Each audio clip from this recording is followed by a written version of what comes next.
তবে আপনারা জানেন যে আমি কম বেশি ফেসবুক ইউটিউবে থাকি। মাঝখানে একটা দীর্ঘ সময় ছিলাম না নানান কারণে। ওই যে বাড়ির রিনোভেশন করছি, তো বাড়ির টাইলস টুইলস ভাঙ্গা ছিঁড়া এই সেই কইরা টিরা বুঝছেন, নানান ভেজালের ভিতরে ছিলাম। তো মাঝখানে বেশ অনেকটা সময় ভিডিও টিডিও করা সম্ভব হয়নি। তো যাই হোক, শেষ পর্যন্ত আই কেম ব্যাক, আবারও ফিরে আসছি আপনাদের ফেসবুক ইউটিউবে।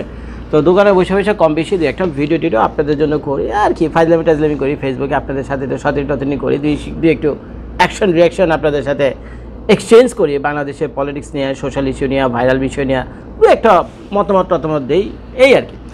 কারণ খেয়াল করেন, আমি কিন্তু ফেসবুক আর ইউটিউবটাকে অত সিরিয়াসভাবে নেইনি, ফেসবুক ইউটিউবকে সিরিয়াসভাবে নেইনি। ফেসবুক ইউটিউব আমার প্রফেশনও না। তো আপনারা যারা নিয়মিত আমাকে ফলো করেন, দেখেন, সবসময় খেয়াল করেন, হয়তো কখন আমার বাড়িতে আমি বসে ভিডিও করি, বাড়ির সামনে বসে ভিডিও করি, কখনো গাছতলায় বসে ভিডিও করি, কখন আমার বেডরুমে বসে ভিডিও করি, আর বেশিরভাগ সময় ভিডিও করি হলো আমার দোকানে এসে ভিডিও করি। তো অনেক সময় কাস্টমার আসে, ভিডিও করা অবস্থাতেই সেগুলো আমি আপনারা মাঝে মাঝে দেখেন যে আমি কারোর সাথে কথা বলি।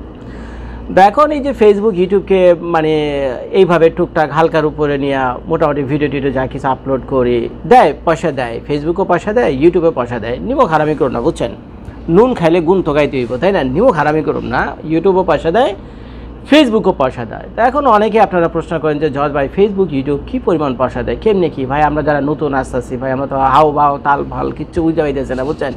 খালি ফেসবুক একটা পর একটা খালি কন্ডিশন দিয়েই যেতেছে, একটা পর একটা কন্ডিশন দিয়েই যায়, আর শুধু কন্ডিশন শুধু ফিল আপই করে যেতেছে ভাই। আলোর মুখ তো দেখি না, শুনছি আপনারা বলে বহুত পয়সা মেক করেন। তো এই ভিডিওতে আমি প্রথম থেকে শেষ পর্যন্ত আপনাদেরকে বলে যাব যে ফেসবুক ইউটিউব আসলে আমাদেরকে কী পরিমাণ পয়সা দেয় এবং সেই পয়সা দিয়ে আমরা কী কাজ করি, তো প্রথম প্রশ্ন হলো যে ফেসবুক আমাদের কি পয়সা দেয়। তো ফেসবুকের আগে যে পয়সাটা দিত 6 মাস না আরও বেশি, 1 বছর আগে মালামাল করে দিত, বুঝছেন। ফেসবুকে যে পরিমাণ পয়সা আজ থেকে 1 বছর আগে দিত, মালামাল করে দিত। $3,000 $4,000 $5,000 পর্যন্ত প্রতি মাস ইনকাম করার রেকর্ড আমার আছে, ছিল এক সময় 3-4 বছর আগে বা 2-3 বছর আগে, এরকম হিসাব টিসাব করে রাখেনি। আর ফেসবুকের টাকা একদিক দিয়েছে, আরেক দিক দিয়ে উড়ে ফেলাইছে, বুঝছেন। এত কাহিনী মনে রাখার সময় নেই, তবে ওভারঅল একটা ধারণা আমি আপনাদেরকে দিয়ে দিলাম। কিন্তু গত 6 মাস 1 বছর যে কাহিনীটা হয়েছে ফেসবুকে, সেটা হলো ফেসবুকের ইনস্ট্রিম অ্যাড বলে একটা জিনিস আছে, যেটা দিয়ে আমরা যারা কন্টেন্ট ক্রিয়েট করতাম তাদের মনিটাইজেশন মানে তাদের পয়সাটা, রেভিনিউটা সবচেয়ে বেশি আসতে হলো ইনস্ট্রিম অ্যাড দিয়ে। আর তখন কিন্তু এই শর্টস মর্টস আবিজাবি রিল টিল এগুলো তো জনপ্রিয় ছিল না ফেসবুকে। তো এখন গত 1 বছর ধরে ফেসবুকের অনেক নিয়মকানুন চেঞ্জ করছে। তো নিয়মকানুন চেঞ্জের ভিতরে একটা উল্লেখযোগ্য নিয়ম হলো যে ইনস্ট্রিম অ্যাডস যেটা আছে সেটা ফেসবুক এলা উঠে দিচ্ছে। ইনস্ট্রিম অ্যাড যেটা আগে ছিল সেটা ফেসবুক এলা উঠিয়ে দিছে। তো দেখি আমি আপনাদেরকে একটু দেখানো যায় কিনা। আসলে ফেসবুকের আইন অনুযায়ী তো এগুলো এভাবে দেখানো নিষিদ্ধ, কমিউনিটি গাইডলাইনে পড়াটা দেখি না, কিন্তু তারপর আমি আপনাদেরকে দেখা দিই, দেখি এটুকু অন্তত দেখানো যায় কিনা। এই যে আমি এখন এই যে ক্রিয়েটর স্টুডিওতে ঢুকলাম ফেসবুকের, এই যে আমার ফেসবুকের এই পেজ ক্রিয়েটর স্টুডিও, আর এখানে যদি যান কন্টেন্টে, এই কন্টেন্টে ক্লিক করলে ওই লেফট সাইড থেকে রাইট সাইডে বিশাল বড় একটা কলাম আসবে। তো সেই কলামের ভিতরে আপনি দেখতে পাবেন যে কি পয়সা আপনি ইনকাম করছেন, কত টাকা আপনাকে দিছে, আপনার ভিডিও ভিউ কত হয়েছিল, রিচই কত লোকের মধ্যে গেছে, যাবে কত ঘন্টা মানুষ আপনার ভিডিও দেখছে, প্লাস কত পয়সা আপনি ইনকাম করেছেন সেগুলো দেখা দিত। তো এখন মনে করেন এই যে লেটেস্ট যে ভিডিওটা আমি আপলোড করেছি, সেই ভিডিওটা প্রায় 4 লাখের মতো ভিউজ হয়েছে, বুঝছেন। এই ভিডিওটা ওই যে মংলা বন্দর China in Modi out, Mongla বন্দর চায়না ইন মোদি আউট, গত 1-2 দিন আগে ভিডিওটা করা, প্রায় 500,000 উপর ভিউ ছিল। এখন যদি আমি ডান দিক থেকে একটু স্ক্রল করে আমি আপনাদেরকে দেখাই, এই যে এখানে লেখা আছে ইনস্ট্রিম, লেখা আছে এখানেই লেখা আছে, এই যে লেখা আছে না অ্যাপ্রক্সিমেট ইনস্ট্রিম অ্যাডস, লেখা আছে না অ্যাপ্রক্সিমেট ইনস্ট্রিম অ্যাড, আপনি পরিষ্কার দেখতে পাবেন। আর আমি এটা ছবি তুলে আপনাদেরকে দিতেও পারবো না কমিউনিটি গাইডলাইনের কারণে। ওইখানে দেখেন সব জিরো হয়ে গেছে, এখানে সব জিরো হয়ে গেছে। কিন্তু আগে 1 বছর আগে যখন আমরা ভিডিও করতাম ইনস্ট্রিম অ্যাডসে, তখন ওই জিরো জায়গাগুলোতে খালি ডলার আর ডলার থাকতো। তখন ওই জিরোর জায়গাগুলোতে শুধু ডলার আর ডলার থাকতো। কিন্তু এখন ফেসবুক আলা যেটা করছে সেটা হলো এই ইনস্ট্রিম অ্যাডটা উঠে দিয়ে সেখানে ওই কন্টেন্ট মনিটাইজেশন বলে একটা নতুন সিস্টেম অ্যাড করছে। তো যার ফলে আমাদের মতো কন্টেন্ট ক্রিয়েটর যারা আছে, যারা কিনা বিভিন্ন লং ভিডিও করি, 10 মিনিট 15 মিনিট 20 মিনিট 30 মিনিটের লং ভিডিও করি, রিল ফিল করি না, তো তাদের জন্য এটা একটা বিরাট অভিশাপ হয়ে দেখা দিচ্ছে। তো আগে যেমন একটা ভিডিওতে মোটামুটি 1 লক্ষ ভিউজ যদি হইতো, আর ফেসবুকে 1 লাখ ভিউ হওয়া, 100,000 ভিউ হওয়া ব্যাপার এটাইগুলো, বুঝছেন। তো একেবারে ফালায় চড়ে হলো $10 পেতাম, $10 পেতাম। তো আমার যে ভিডিওটা কিছুক্ষণ আগে দেখাইলাম, 2 দিন আগে আপলোড করার পর 500,000 ভিউজ হয়েছে। তো সেই ভিডিওতে মোটামুটি টার্গেট ছিল প্রায় প্রতি লাখে যদি $10 হয়, তাহলে $5,50,000 হয়তো $40, $50, $60 এরকম উঠে যেত। এর আগে 1 বছর আগে যখন ইনস্ট্রিম অ্যাডের মাধ্যমে আমরা পয়সাটা মেক করতাম, কিন্তু এখন ফেসবুক এলা টোটাল এটা বন্ধ করে দিছে। বন্ধ করে দেওয়ার পর ইনস্ট্রিম অ্যাডের জায়গায় তারা কন্টেন্ট মনিটাইজেশন এটাকে অ্যাড করছে। কন্টেন্ট মনিটাইজেশন হলো ইনস্ট্রিম অ্যাডের অর্ধেকও পয়সা দেয় না, ইনস্ট্রিম অ্যাডের অর্ধেকও পয়সা দেয় না। তো যার ফলে সেটা $50 যেটা ইনকাম হইতো আমাদের ভিডিওতে, সেই ভিডিওটার এখন ইনকাম $15-20 ভিতরে এসে থেকে গেছে, বুঝছেন, ওখানে এসে থেমে গেছে, 50%-এরও কম। তো যাই হোক, আল্লাহ দিলে এইভাবেই চলছে, চলুক, দেউক, কমে দেউক, সমস্যা নাই। আর আমরা তো ফেসবুক ইউটিউবকে প্রফেশন হিসেবে নেই ফাও যদি ফেসবুক পয়সা না দেয় তারপরে ভিডিও করতাম, কারণ আপনাদের সাথে ইন্টারাক্ট থাকতে ভালো লাগে, বুঝছেন, এইটি হলো বড় কথা।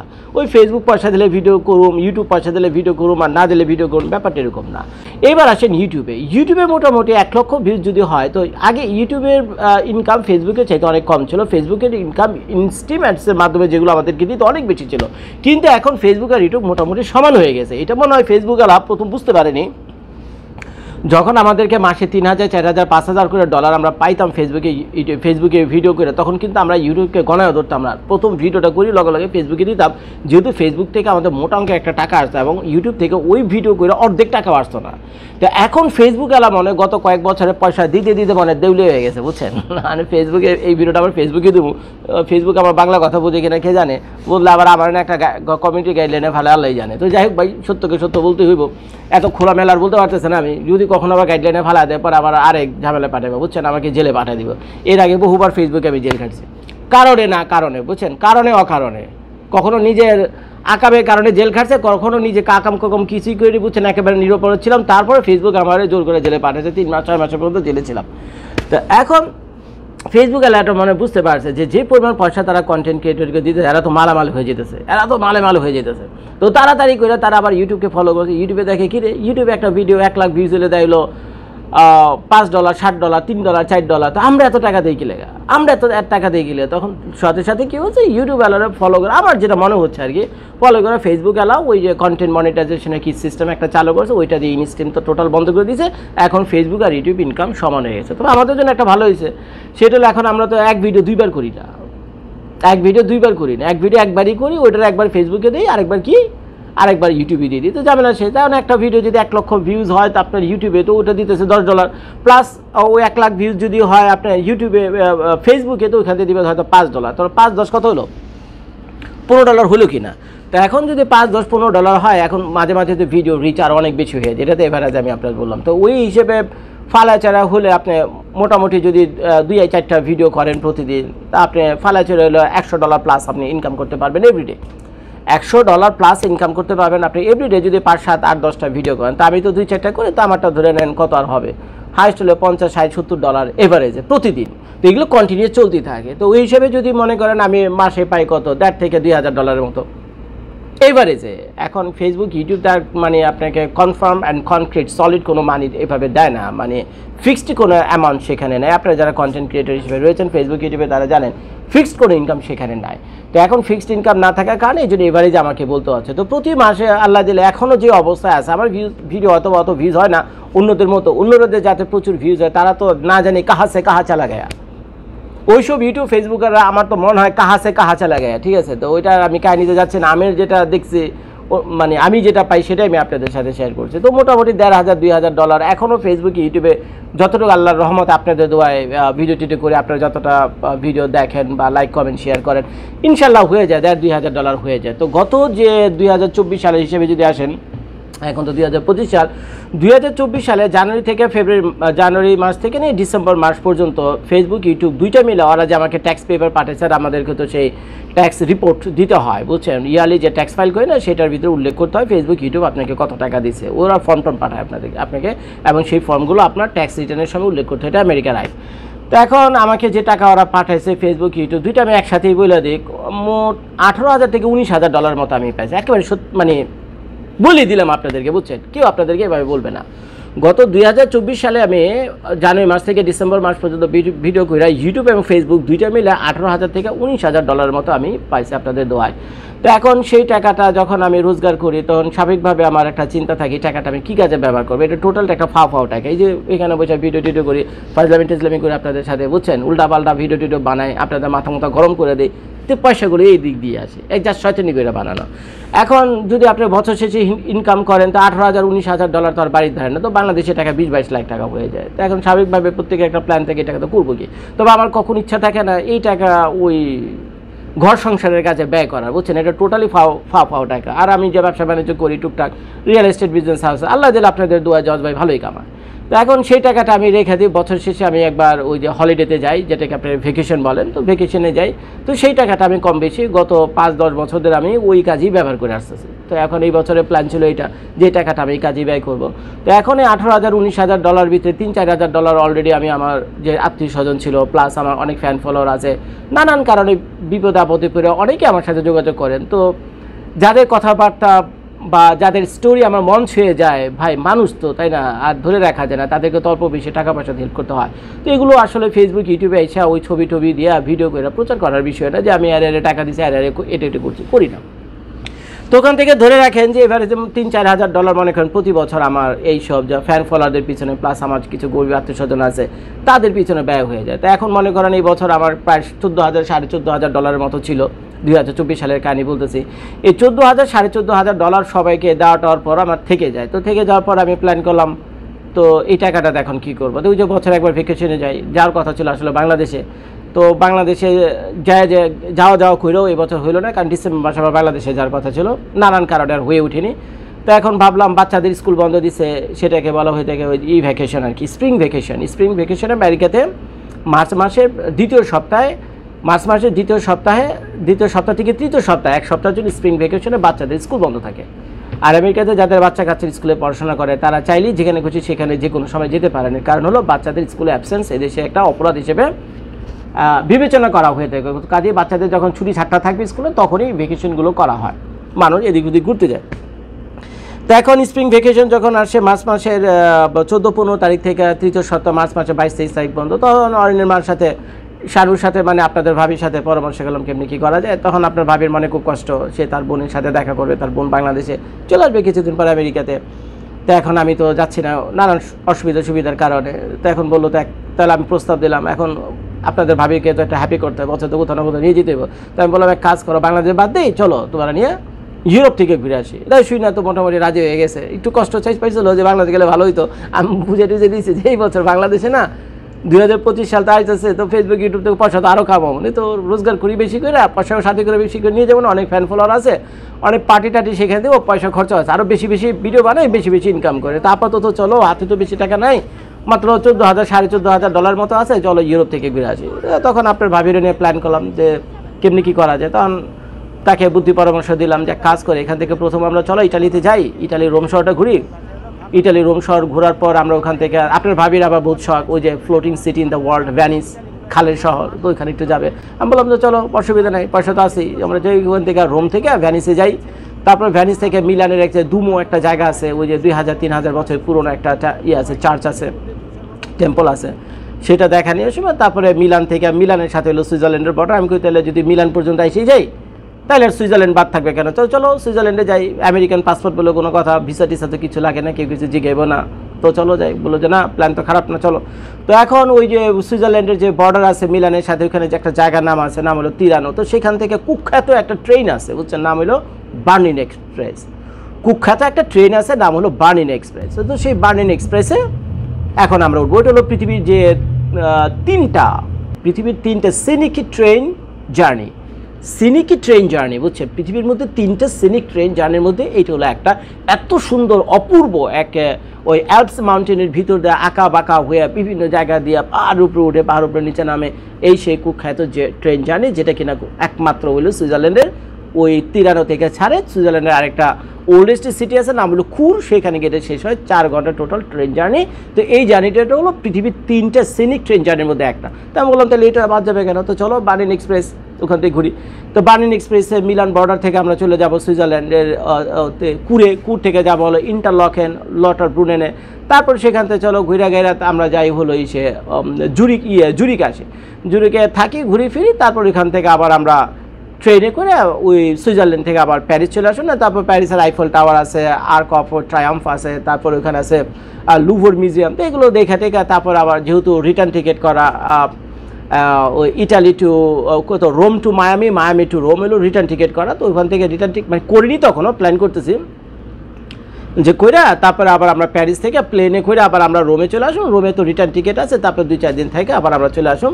তো বাচ্চার যে 1 সপ্তাহ যে স্কুলের ভ্যাকেশন থাকে ওই স্প্রিং ব্রেক, তারপরে হয়তো আর 1 সপ্তাহ যোগ করে নি মনে স্কুলের যে প্রিন্সিপাল আছে তার সাথে আলাপ আলোচনা কইরা। তো এই হলো মোটামুটি প্ল্যান। তো আপনাদের ভাবিও মহাখুশি, আমিও মহাখুশি, বাচ্চারাও খুব এক্সাইটেড। এখন ছোটো বাচ্চাটা তার বুঝে না, আমাদের ছোটো মেয়ের নাম হলো লরেন, ও তার বুঝে না ও কোথায় যাচ্ছে, তো ও আমরা খুশি ও খুশি। আমার বড় মেয়ে যেটা আছে অরিন, হ্যাঁ সে তো গুগলে ঘাটাঘাটি করে অনেকের ইউটিউবে ভিডিও টিডিও আছে, দেখে টেকে তো খুব এক্সাইটেড যে বাবা আমরা এখানে ওই যে লুভর মিউজিয়ামে যাব, বাবা আমরা আইফেল টাওয়ার দেখবো, বাবা আমরা ওই যে লটার ব্রুনেনে যাব, বানেন এক্সপ্রেস ট্রেনে উঠবো, ফ্লোটিং সিটি দেখবো, তারপরে মিলানের ডুমোতে যাব, তারপরে কলোজিয়ামে যাব, ওই সে ইটালির প্যালেটাইনি হিলে যাব, তারপরে রোমান কলাম এখান থেকে দেখতে যাব, আরও তারপরে ওই যে স্প্যানিশ স্টেপ আছে, তারপরে ট্রেভি ফাউন্টেন আছে, আরও কত জায়গা আছে। ইটালি তো ভাই অনেক সুন্দর একটা দেশ, এইসব জায়গায় বড় মেয়ে তো খুব এক্সাইটেড। তো হয়ে যাক প্ল্যান, তো প্ল্যান তো হয়েছে, টিকিটটা কাটতে হবে।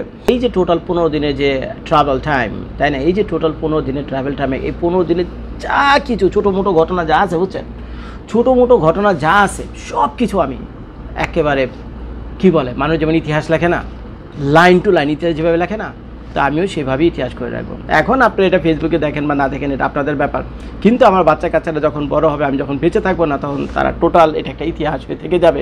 ওরা প্রথম থেকে শেষ দেখবো যে আমার বাবা মা মানে কেমন ছিল, কি করছে, সময়টা কি ছিল, ইত্যাদি ইত্যাদি। আর এই ভিডিওগুলোর মাধ্যমে আমি অসংখ্য ইনফরমেশন আমি আপনাদেরকে দিয়ে যাব, কারণ আমি যেসব বিপদ আপদের ভিতরে পড়েছি ভাই, মানে যতটা ইজি ঘরে বসে ভাবা যায়, কিন্তু বাস্তবে যখন করবেন ততটা ইজি না। তো যার ফলে আমি যখন এটা করতে গেছি, এই যে প্লেনের টিকিট কাটা থেকে নিয়ে শুরু করে তারপরে গাড়ি চালিয়ে আপনাকে এয়ারপোর্ট পর্যন্ত যেতে হবে, তারপরে গাড়িটা আপনাকে কোথাও তো রাখতেও হবে, কোথায় রাখবেন, রাস্তার উপরে ফেলে ধুইবেন? উত্তর না।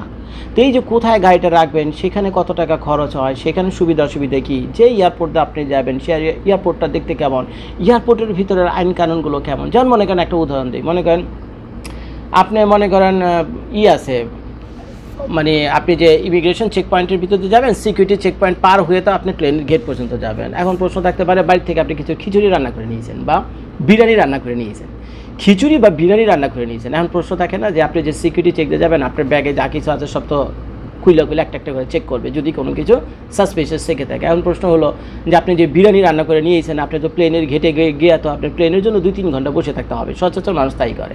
তো এখন 2-3 ঘন্টা বসে থাকলে তত ক্ষুধার্ত হয়ে যাবে, সকালে সেই কখন খেয়ে বেরিয়েছে। তো এখন এয়ারপোর্টের ভিতরে চাইলে তো আপনি স্টেক জাতীয় খাবার খেতে পাবেন, কিন্তু বিরিয়ানি তো আর প্লেনের এয়ারপোর্টের ভিতরে আপনি পাবেন না, সিকিউরিটি চেক হওয়ার পরে তো আপনি বিরিয়ানি পাবেন কোথায়।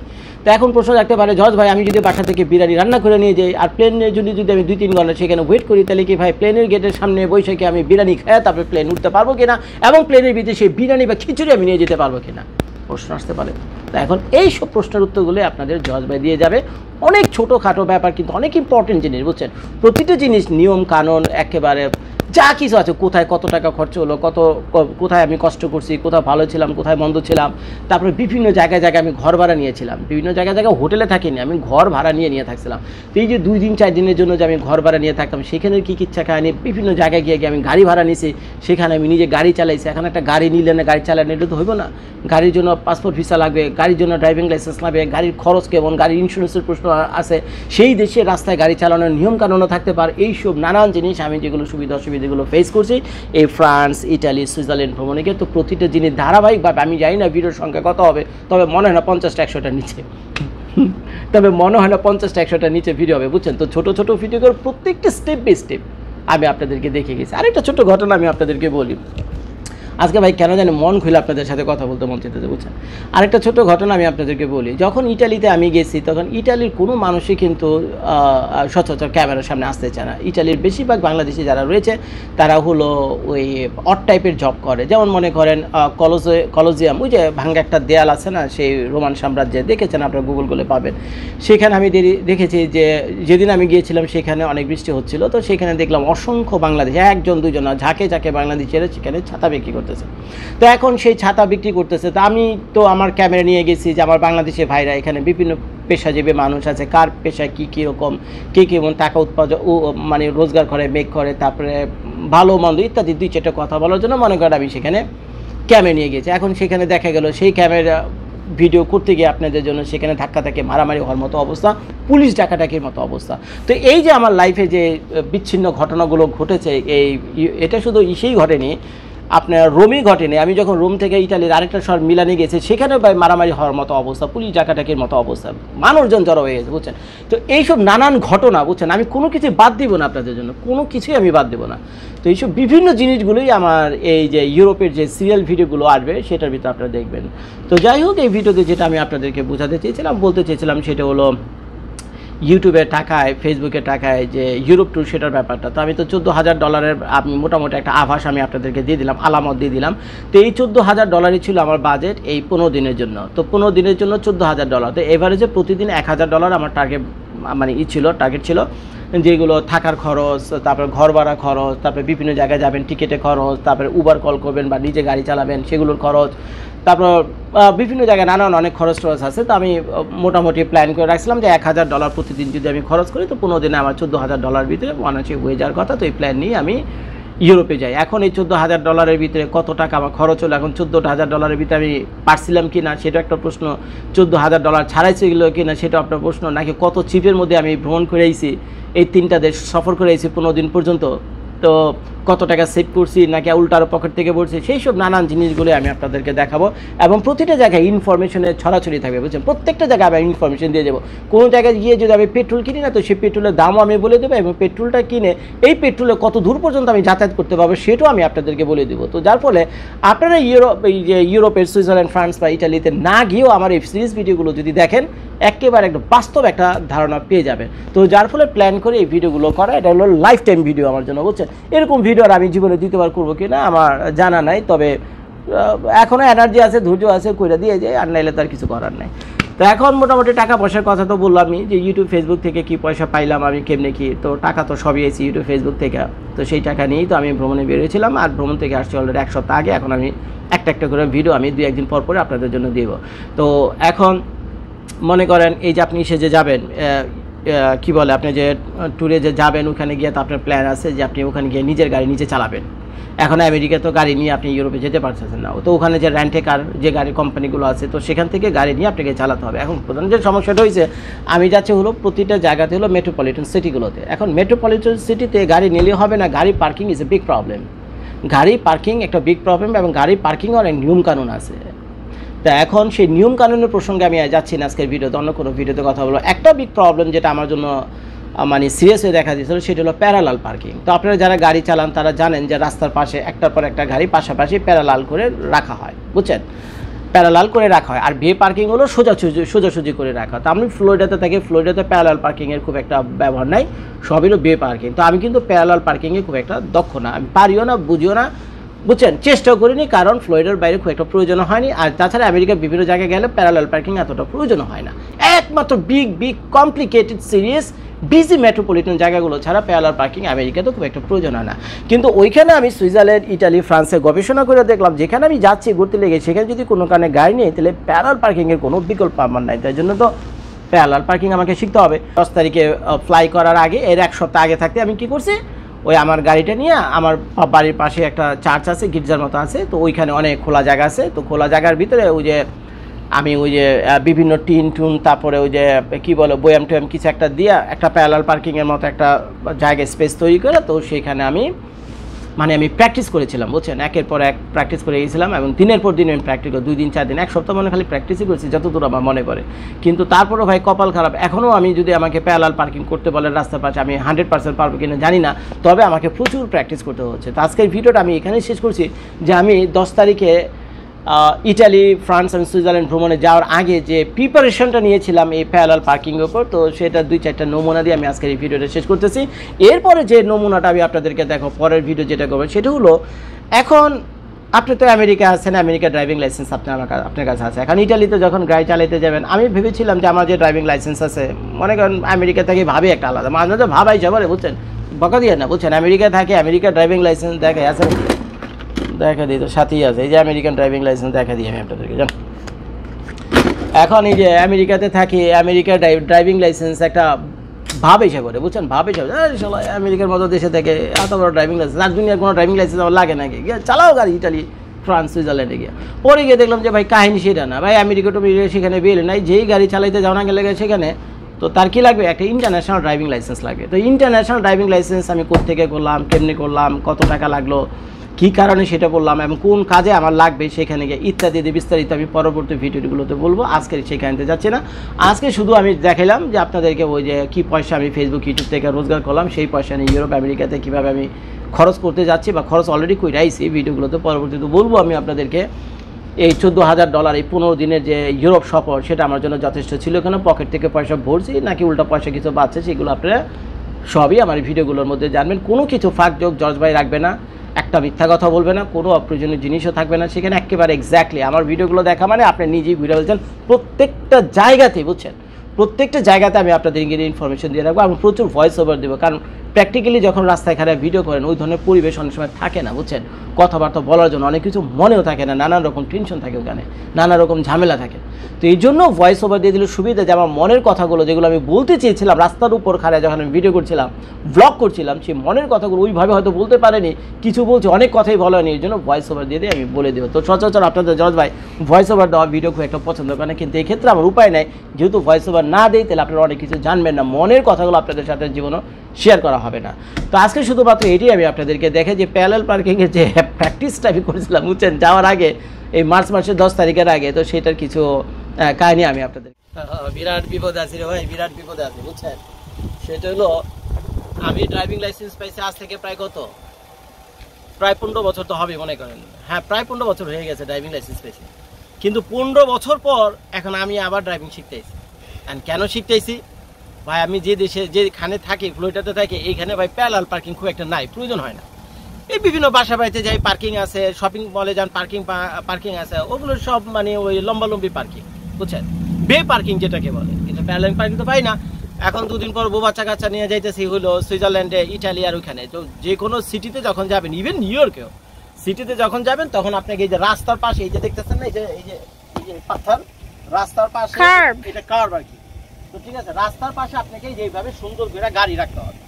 এখন যদি আপনি এটা না বুঝেন, না পারেন, তাহলে একেবারে ছেড়া বেড়া করে রাস্তার উপরে, বুঝছেন, মানে গাড়ির 3-4 ঠ্যাং চারদিকে ছড়াই দিয়ে তারপরে আপনি খাড়ায় থাকবেন, বুঝছেন, কারণ আপনার গাড়ি তো কোথাও যেতেছে না, এই সার্কাস খালি চলতে থাকবে। একবার সামনের গাড়ি হিট করবেন, একবার পিছনের গাড়ি হিট করবেন, একবার ঠ্যাং রাস্তার বাইরে চলে দিব, একবার ওই পিছনের ঠ্যাং কার্বে উঠে দিব, এই সার্কাস চলতে থাকবে।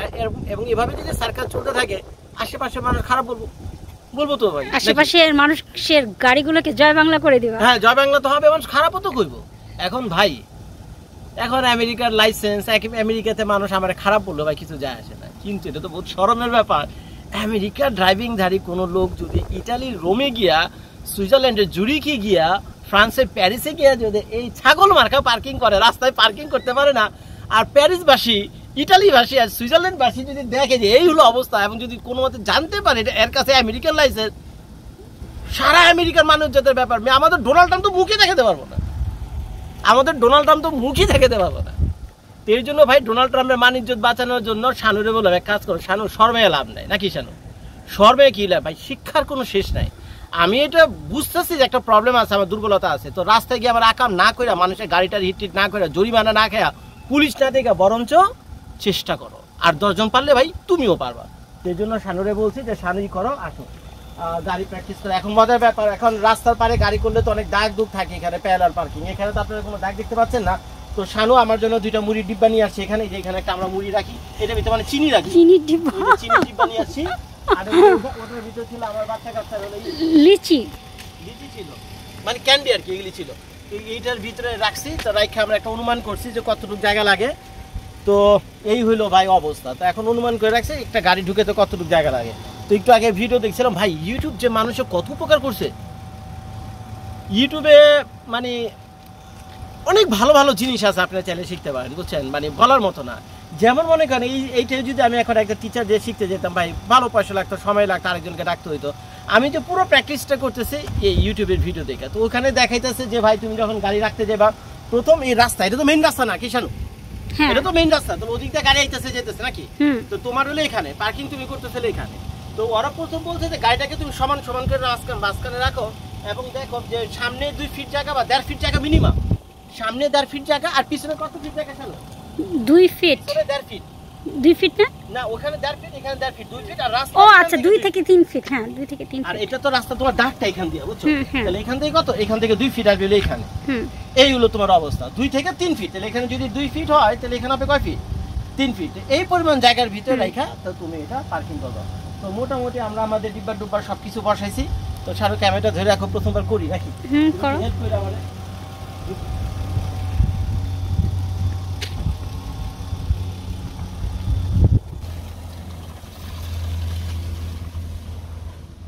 হ্যাঁ এখন স্টপ। সামনে চাকা এসে বসছে মোটামুটি। হায় আল্লাহ। পিছনে? না পিছনেও ঠিক আছে। আচ্ছা একেবারে কানে কানে যেতেছে। হ্যাঁ স্টপ। লাগে? হ্যাঁ এখন একটু সামান্য একটু লেগে গেছে কার্ভে। হ্যাঁ হ্যাঁ এখন ঠিক আছে। স্টপ। লাগে? এখন লাগছে আবার। অসুবিধা নাই, একটু তুমি সামনে যাও। এখন দেখো সামনে এখন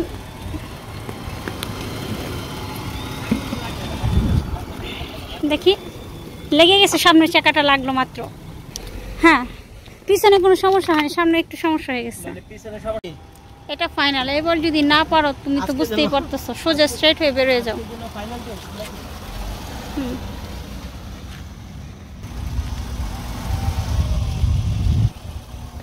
হ্যাঁ হয়েছে হয়েছে। এই সামনে চাকা সোজা করো।